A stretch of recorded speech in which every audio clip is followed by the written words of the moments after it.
What is new with Professor Kaku these days?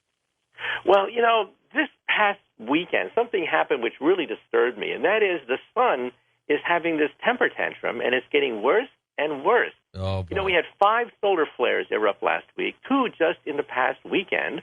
NASA satellites were just overwhelmed by the size of the flare that came out of the sun.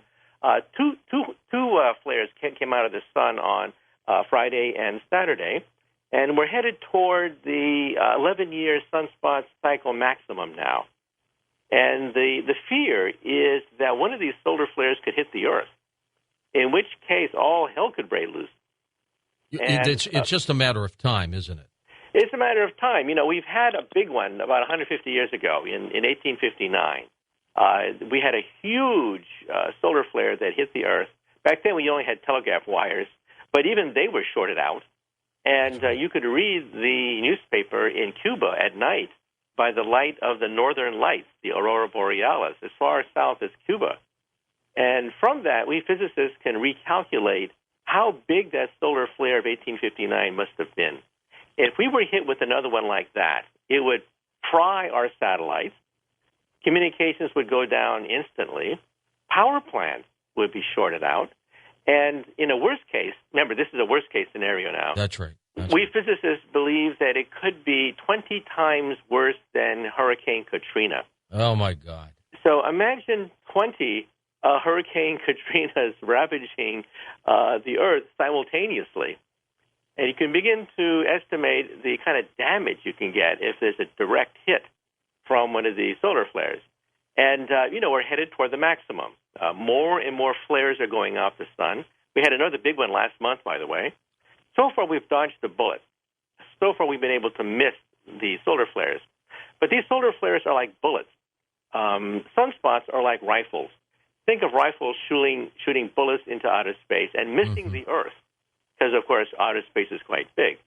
But one of these days, one of these solar flares is going to hit the Earth, like what happened in 1859, and then all hell could break loose. Yeah, if it's the right size and it hits us on a direct angle, or we are in trouble, and we haven't insulated the grid.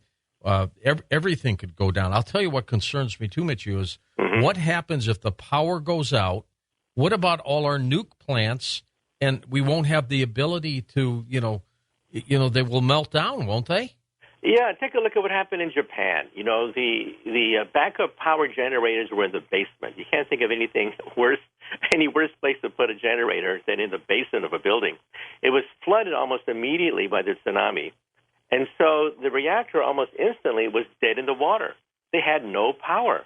And because they had no power, there was no safety systems. And then we had 3 simultaneous core meltdowns in Fukushima, plus the uranium actually liquefied. We've never seen a totally liquefied core before. First time in history. But the Fukushima reactor actually melted totally. And so we could have lots of these around the country if there's a power blackout because of a solar flare. Simultaneously, we lose pump activity, we lose backup power, we lose the ability to control the control rods. It would be a nightmare. And how long? Well, it only takes a few hours for a core meltdown to get off the ground. Yeah. And by the way, at Fukushima, you may ask yourself a simple question. If the core melted completely, then how come we didn't have a China syndrome? How come there wasn't an explosion that blew the roof off like Chernobyl? And the reason is that in Fukushima, one of the workers disobeyed orders. He was under a direct order not to flush the core with seawater, because that would destroy the core.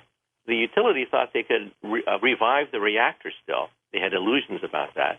But he disobeyed orders. He made the only correct decision during the first few days. He flooded the reactor with seawater, and he stopped the devastation of northern Japan. He's a national hero. He is. And he disobeyed orders. He may have saved many, many lives. Oh, definitely. And we could have something similar if we lose power in the United States or, around the planet Earth, if there's a gigantic solar storm, if there's a hurricane from hell from outer space.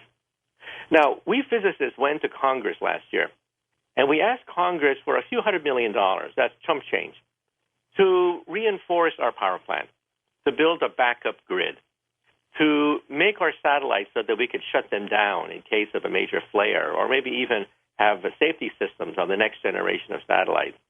And we got nothing. Congress just laughed at us.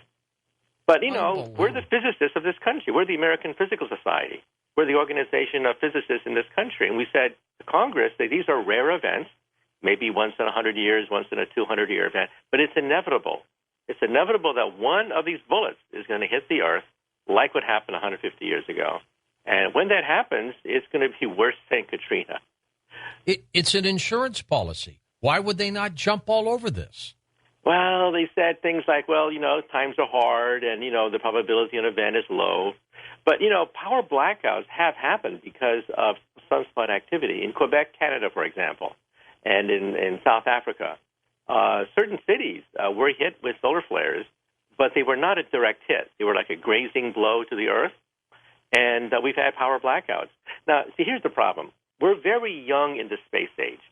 We've only had experiences with these sunspot cycles for only a few cycles because, Sputnik only went up in 1957. We haven't had experience, but these solar flares have been going on for billions of years. But we never had electricity for billions of years. We've only had electricity for 100 years. And so we have no experience with one of these things.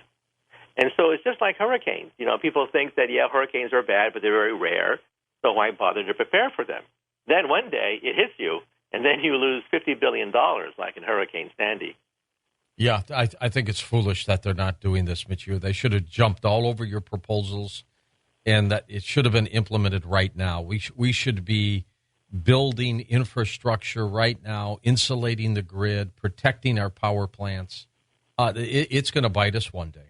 I can feel it. That's right. And, you can imagine the chaos.